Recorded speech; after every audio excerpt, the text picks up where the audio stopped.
Hello, everybody. Scott Golden here with the WCW Worldwide Review for the 27th of February 1993. We've got a bunch of these and nearly going on 1,500 audios available for your listening pleasure. Probably get to 1,500 within the next couple of weeks. Anyway, old school, new school, and all points in between. Paul Orndorff here with an enhancement talent match. He's been doing work with Smoky Mountain Wrestling. He is your eventual television champion, and he is a guy who is ultimately pretty dominant. Punch kick, a lot, and ultimately the win of a pile driver is the way that Orndorff gets a win here. There is a cool main event: Smoky Mountain Tag Team Champions. Stan Lane, Dr. Tom Pritchard, otherwise known as the Heavenly Bodies, with Jim Cornette, uh, and Brian Pillman and Steve Austin in an 8-man tag. We'll get to their opponents in a little bit when the match begins, but that is a dream tag team. The Hollywood Blondes and the Heavenly Bodies in an 8-man. Not usually a fan of 8-mans, but that's a historic one and certainly one worth taking a peek at. Vinny Vegas still here for a couple of more months and making his way out and doing enhancement talent duty here. Vegas obviously never hits his stride in WCW until returning in 1996 as Kevin Nash. Short knee, among other things, by Vegas. Sends his opponent into the buckle and pretty aggressive there.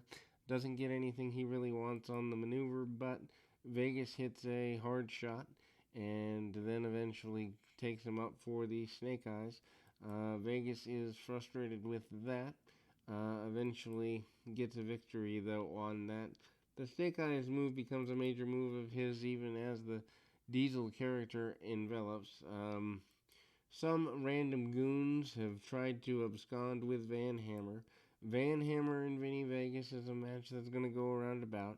They're talking about, Vegas is talking about doing something at a local table, I guess, in enveloping the arm wrestling thing that Jesse Ventura is doing around at the same time. We then go to another enhancement match. Max Payne is here. Actually, not enhancement, but Johnny B. Bad is his opponent. I said enhancement because Max Payne has been in enhancement matches, so many of these. Blue and gold, feathered boa and other outfit, including a policeman's hat, almost looking like a village person, is Johnny B. Bad here. Match is better than expected, and it's the first major feud for Max Payne. Irish whip into the corner, and a miss by Payne into the corner. Doesn't get all he wants on that, but gets enough. Hard shots by Max Payne and snaps the man over, ultimately missing the um, elbow drop along the corner there. A drop kick under the chin and a second one there. Ultimately, that's the way things are going. Payne goes to the outside, and eventually the Payne comes back in and tries to break the arm of Johnny B. Bad, including keeping the arm bar, the painkiller, on longer than is necessary. A jump from behind is shown on a previous program. Shane Douglas being chop blocked from behind at the Omni on the 7th of February, so about 3 weeks before, by Brian Pillman. Obviously, they're taken out, and ultimately, Pillman and Austin now are your main focus for the heels of the tag team division. Upcoming television championship match talked about. Max Payne talking about wanting to get him more of Johnny B. Bad going forward. That match and feud continues for several more months, including Bad getting hit in the eyes with his confetti gun, the Bad Blaster. Shanghai Pierce is out here with Robbie V, aka Rob Van Dam. Van Dam, of course, not exactly a striking combatant at this point, no pun intended, but he gets muscled up. Robbie V sent into the corner, and he does have a previous victory. Goofy as heck to see RVD doing the clap, clap, clap when he has an advantage over a babyface, but that's 1993 for you. Hard clothesline and cheating maneuvers by Shanghai Pierce. Odd to see Pierce in a singles match because usually the Texans are tag teams together. Of course, Shanghai and Tex Slashinger are your tag team combatants here.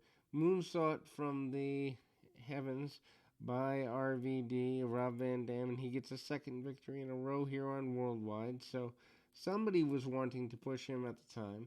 Steve Austin, Brian Pillman in the Heavenly Bodies, Tom Pritchard, and Stan Lane, as talked about before. In your main event, as we go towards the more towards the close of the program here, Shane Douglas, Ricky Steamboat, still your tag team champions, in the Rock and Roll Express are the babyface combatants. So obviously, the Rock and Rolls and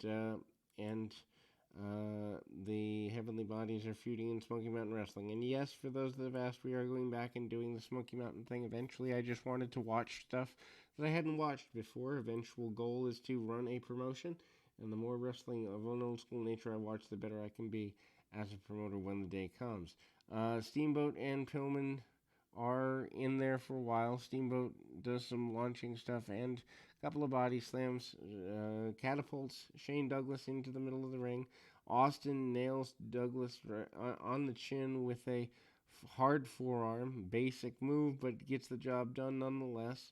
Ultimately, we kind of see things go forward rather aggressively from Austin for the next little while. He continues to brawl with Douglas. Douglas wants nothing to do with any of this. Cornette on the outside upset even when Austin gets nailed with an inverted atomic drop, among other things. Not that I'm surprised. Then we see a tag off, and Ricky Morton and Stan Lane come in. Dr. Tom comes in, takes an arm drag, and the Rock and Roll and Heavenly Bodies feud has come to TBS, which I wish actually the Heavenly Bodies had gone to WCW more permanently at the time. Wouldn't have been good for Smoky Mountain, but might have been good for the tag team division in 1993, but that wasn't going to happen. What with the changes that Bischoff was bringing around. Anyway, hard shots by Stan Lane. Stan Lane nailing Robert Gibson off the second rope on the inside, and then trying to choke him out with underhanded tactics, as it were. Hard shots by Austin. Austin with a body slam, and doesn't get all he wants, but gets almost enough. Drops the elbow across his adversary, and then continues the brawl.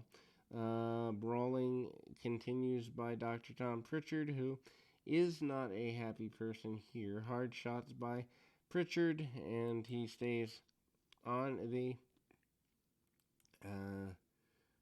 on his opponent. Very aggressive there. Hard shots and a brawl in a match that you wouldn't normally see, and that's Steve Austin, Robert Gibson. Short knee by Gibson. Gibson doesn't get all he wants on it, does get enough to turn the tide of the match. Cornette up on the apron, gets flipped into the ring, but drops his tennis racket. Referee calls for the disqualification, and nothing is settled in this one, and we continue to go forward in that vein. The match continues as a brawl on the outside with nothing really getting settled. Then we see a shortened version of Orndorff and Scorpio here, highlights. And then we close the program on that note, almost, as a challenge is made by Van Hammer to Vinny Vegas for the following week. Unfortunately, I don't think that's a show we have available, but we will be back with more right after this.